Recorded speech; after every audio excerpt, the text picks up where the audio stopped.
everybody, welcome back to the channel. I hope I didn't just make you guys go deaf, but we have, honestly, a pretty amazing episode of Monday Night Raw to talk about.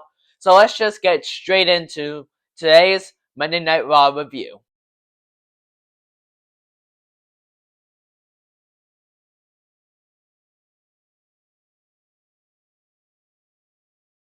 So the show kicked off with Adam Pearce and the three women that is now in the triple threat match: Rhea Ripley, Bianca Belair, and Io Sky.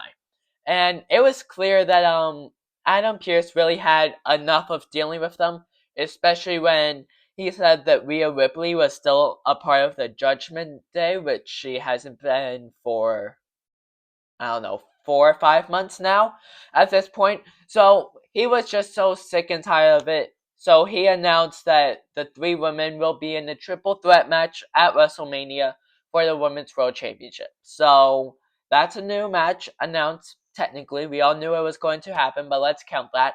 So now at WrestleMania, we have Rhea Ripley versus Io Sky versus Bianca Belair for the Women's World Championship. But then he said he needs the contract signed. We know how contract signings always go within the WWE. They usually don't go well at all. If you are new to watching WWE, here's a little lesson for you. Contract signings never go well. But all three women did end up signing the contract, and it did get a little physical after, but overall, we got the triple threat match that we were all wanting, that we all wished for. So overall, good way to kick off the show. The first match of the night was between Bayley and Lyra Valkyria for the Women's Intercontinental Championship. This match overall was pretty decent, I will have to admit. It had some great moments, and then it had just some okay moments, like, not like, oh my god, what just happened, but not like, it was like most of the match was basically just in the middle, like simply just okay. However, one thing that did stand out to me was the submissions that both Bayley and Lyra Valkyria did throughout this match. Especially Lyra, she did like this weird submission. Like, I hope I have a picture of it. If not, you guys are gonna have to go watch this on Netflix yourself, because this submission looked so brutal, effective, painful, and a billion other synonyms I cannot come up with right now.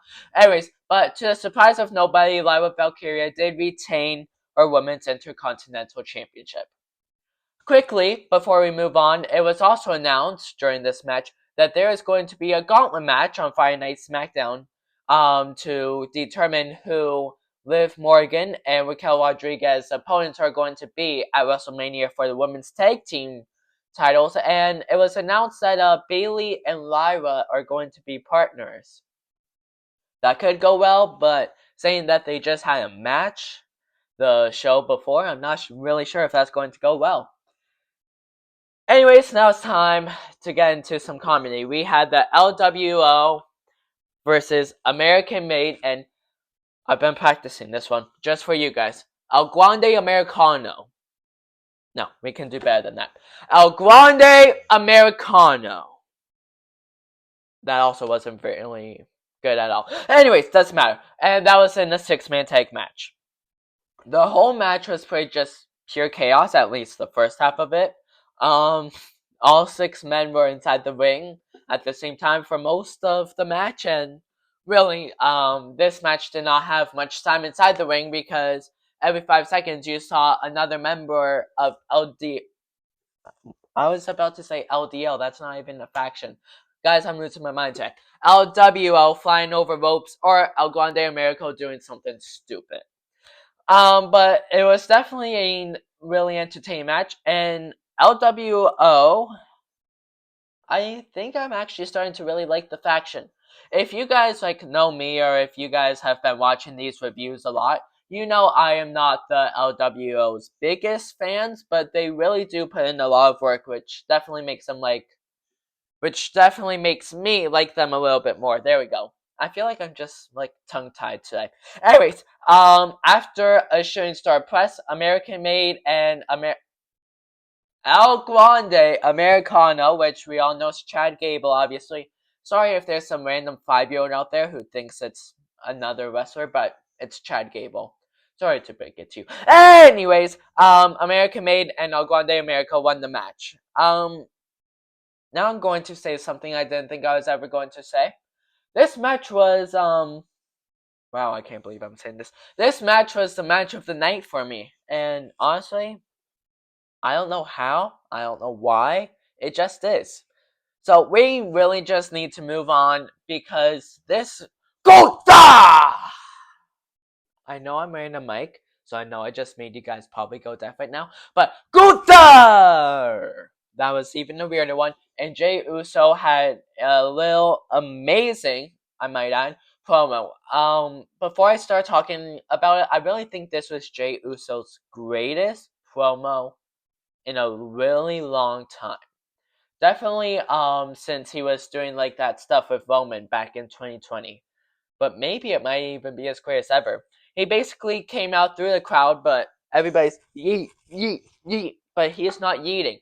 The yeet man is not yeeting. That's when we know we have an issue. That is when we know that as a civilization we have failed if the yeet man is not yeeting. Yeah! I just had to do that joke. Anyways, you could tell that Jey was not in a very good mood at all. And when he started talking, you could tell why. There was lots of, how do I put this? There was lots of emotion in his voice, I guess I'm going to say about this. Because the very first thing he said is, you have a mom, you have a family. Imagine how it feels to tell your mom that your brother is injured and needed 15 stitches in his head, which, ouch. I hope Jimmy is okay, obviously. But then Jey then added on by saying, guess what? I'm not afraid of you anymore. And at WrestleMania, I'm going to take your belt, blah, blah, blah, blah, blah, whatever a babyface is going to say before he's facing the champion at WrestleMania.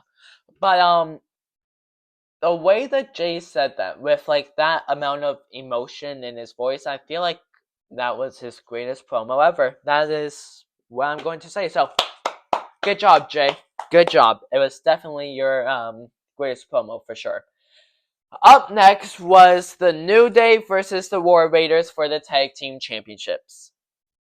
I really wasn't expecting anything at all from this match. I thought, okay, this is really just a moment where like I can write my notes for the show, just write everything down just because, there's nothing special about this.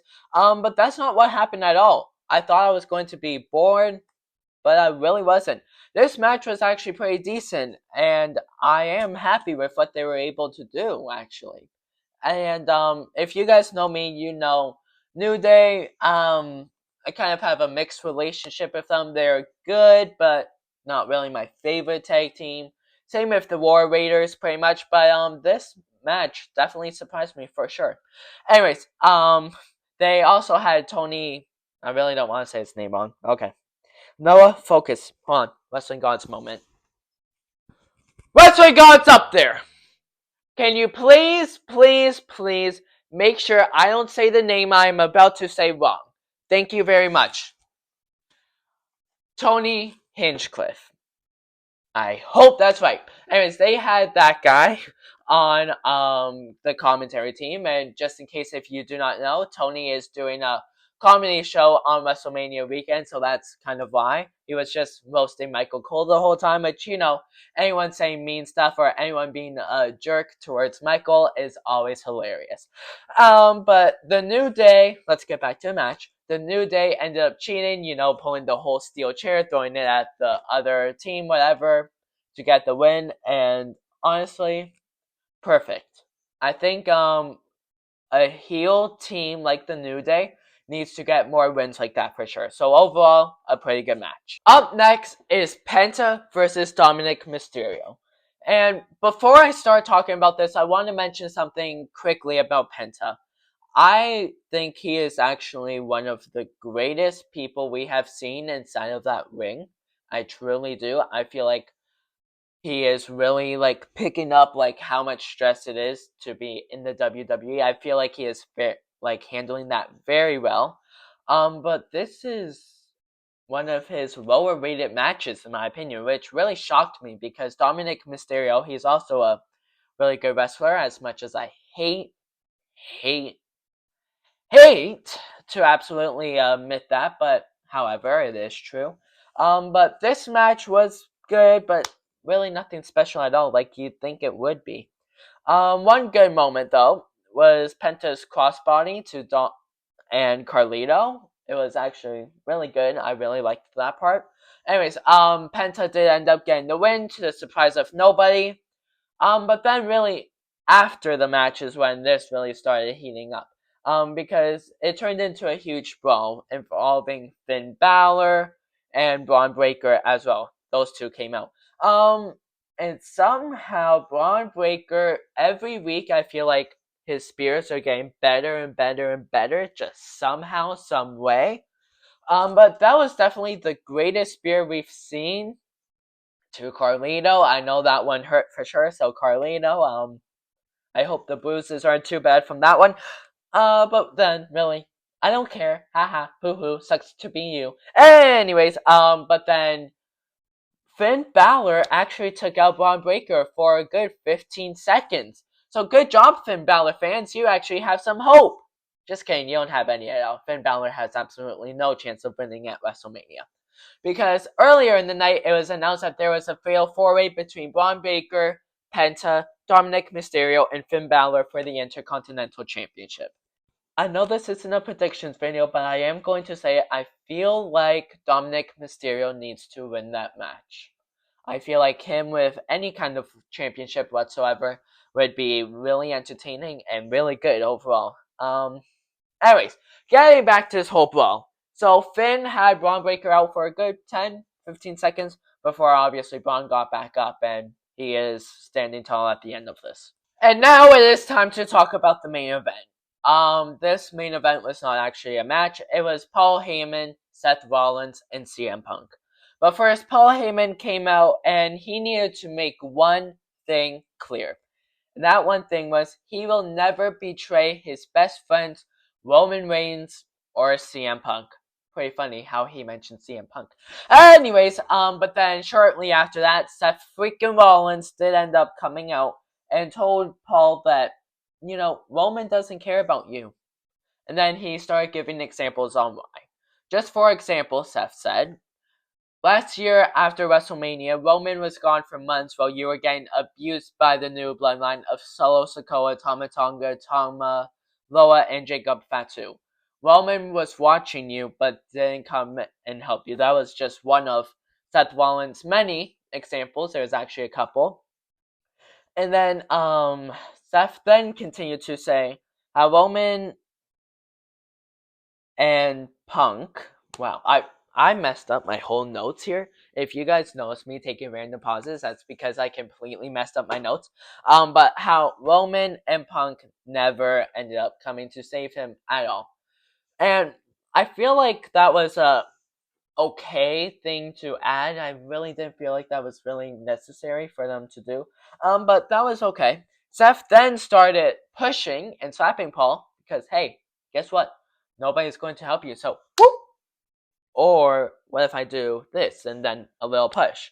And obviously then Paul Heyman got mad saying, don't put your hands on me ever again, blah, blah, blah, whatever. But then Seth actually shoved Paul into the corner, which Paul is really getting into some physical things now, which is never good for an older gentleman, I will say. Not to disrespect Paul Heyman, but, older gentleman. But then CM Punk did actually come out and save him. Then, of course, Seth Rollins and Punk got into a brawl.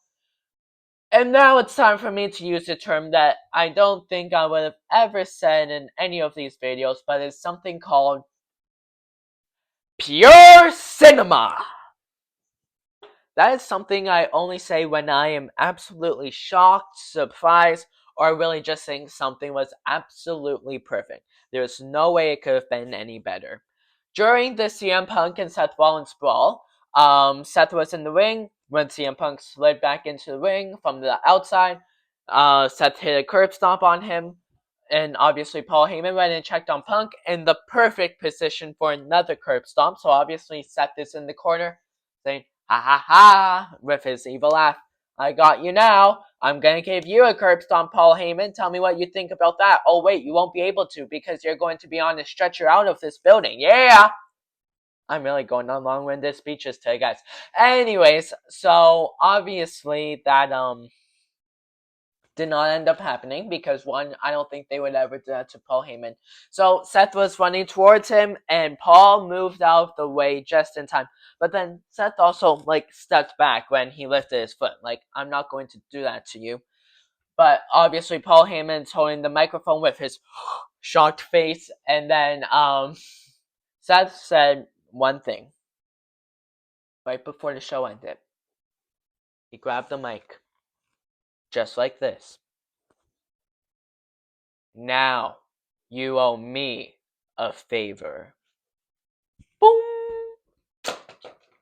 That did not sound good. And that is how the show ended. So, one, Seth Rollins now has another favor from Paul Heyman. First, it's CM Punk getting a favor. Now it's Seth Rollins getting a favor. What is going on? I know whatever is going on is going to lead to an amazing WrestleMania match between those three, which I'm super happy because, just in case if you guys did not know, I am going to be in Las Vegas. I will be filming my whole experience at WrestleMania and in Las Vegas in general. So, there will be amazing videos. And now this is getting even more confusing. This storyline, it has so many different paths, so many different ways it could go. And I really feel like there's no good guess on where it could go. But then that was it for this Monday Night Raw episode. So now it is time for me to give my rating out of the show. I'm going to give it a 9.5 out of 10. I feel like it was a super solid show. The main event was definitely worthy of being the main event. Pure cinema. And Jay and Gotha's little promo exchange was really good. Well, it wasn't even a promo exchange because Jay didn't even allow Gunther to get out a word. The six-man tag match between American Made and LWO was really good as well, and I guess I will do it. So, this video is coming out Wednesday night. Unfortunately, I was not able to post it the day after the show like I always do. I sincerely apologize for that. But expect a WrestleMania predictions video to come out some point next week. I really hope that you guys enjoy that video. But until then, we have a Friday Night SmackDown review to get to. That video will be live Saturday. But until then, I'll see you all next time. Goodbye!